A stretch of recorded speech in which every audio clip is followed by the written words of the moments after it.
Hello and welcome to the episode 7 recap of Cruel Summer. Just a note, I do try really hard to be consistent with the schedule when it comes to the weekly releases of shows.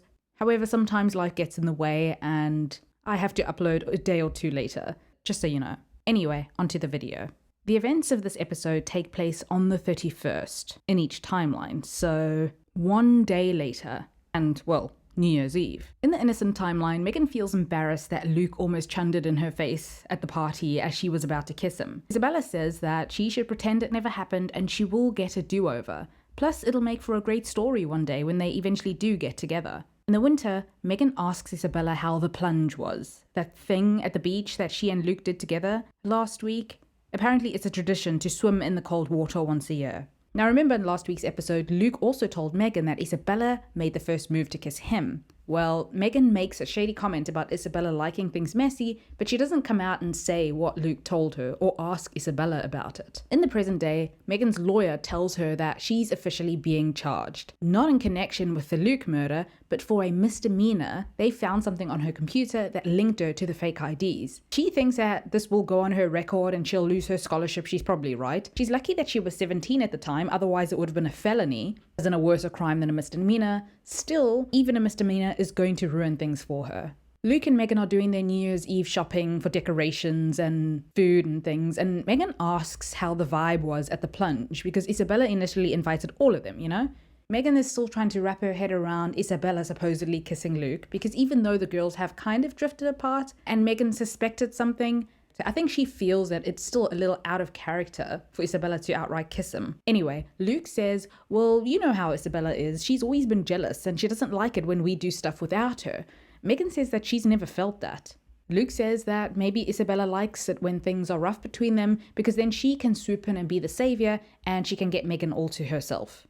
Megan is a little skeptical of this, but she holds back on saying anything more for now. Outside in the car park, the computer guy approaches Megan about the dangers of Y2K and he gets pretty aggressive with her. Luke comes by and he tries to stand up for Megan, but he's also pretty aggressive, and Luke and the computer guy get into it. Later, Luke and Megan find out that the party that they were meant to go to has been called off. Megan's not really in the mood for anything else, but Luke insists that they do something to celebrate the end of the millennium. He wants them to have a night that they won't forget. He later tells Brent that he wants to host a party at the cannery, but he's scared of getting caught by their dad. Brent gives Luke the keys and tells him not to get caught, because if he does, he's on his own. At her house, Megan is stressed. She has just taken a pregnancy test and it's positive. Later that night at the party at the cannery, Megan finally asks Isabella if she has anything to tell her. Liz comes clean then and she admits that Luke tried to kiss her. She says that she figured that Luke just made a mistake, so there was no point in making a fuss about it, and that Megan wouldn't have believed her anyway. And she points to the discussion that they're having at the moment, and that Megan is kind of doubting her version of events. I think that Megan is more confused than she is doubting per se, but yeah, she's not exactly giving Isabella the benefit of the doubt here. Stephen reprimands Luke for starting a fight with the computer guy. He tells him that his actions have consequences for the family, and first it was the sex tape that lost him business, and now this.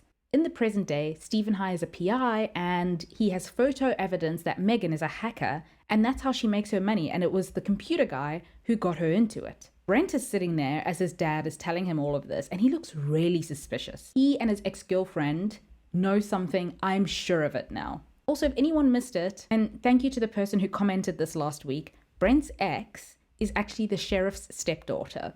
Megan runs into Jeff a little later and she tells him about the misdemeanor charge, and Jeff says that it was his fault. He got busted for buying alcohol using his fake ID and he had to tell the sheriff who made the ID. Oh, this is bad. Megan then, in desperation, goes to the computer guy and she says, oh, maybe you can hack into the system and scrub the criminal record. She also tells him that Steve is investigating him for having stolen his previous employer's intellectual property. The computer guy gets pretty mad about this.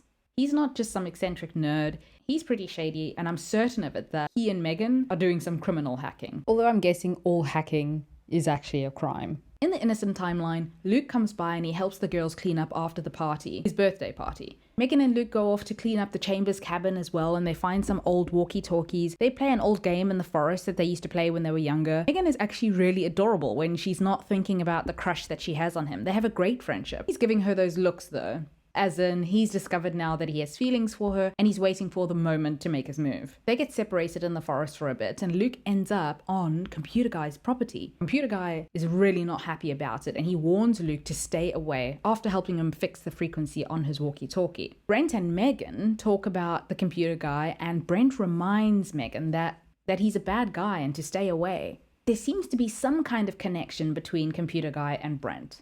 Brent seems to be spooked every time Computer Guy is brought up. In the second timeline at the Y2K party, Megan overhears Luke and two unnamed friends talking about Megan and Isabella in a gross way. Well, the other guys are really sexually gross, and Luke just tells them that he can handle both Megan and Isabella. So yeah, also gross. He says that he has them wrapped around his finger.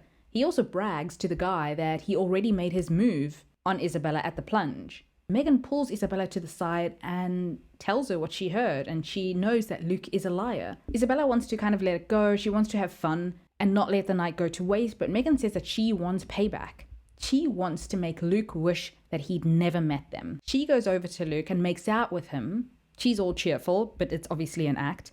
When Luke asks where Isabella is, Megan says that Isabella left. In the present day, Steve confronts the Computer Guy and Brent is there as well, looking very guilty as usual. Megan also gets the call that her scholarship has been rescinded. In the innocent timeline, Megan and Luke slowly hold hands as they talk about their memories. He tells her that he remembers everything that happened last night and they eventually kiss. Sorry, I can't not see him as a creep now. At the end of the episode, at the cannery party, after the countdown, Megan suggests to Luke that they go off to the cabin and Luke says yes. So I'll admit I haven't been as obsessive about searching for clues everywhere as I was in season 1, so I don't have any solid theories.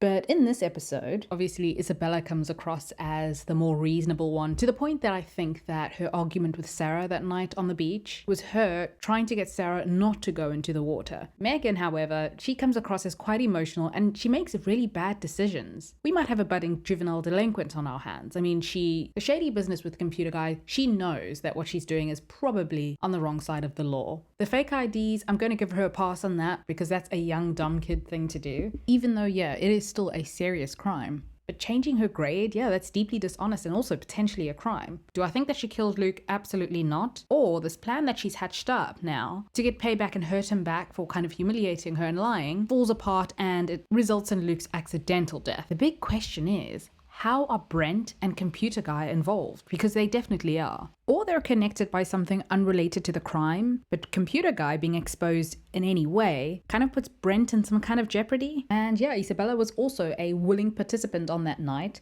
There was the $500 in her backpack. What was the secret that Megan was keeping for Jeff? I don't think that it's connected to the murder, I just thought of that. And yeah, that's about it. If you have any thoughts or theories or clues that I've missed, feel free to share and thank you for watching.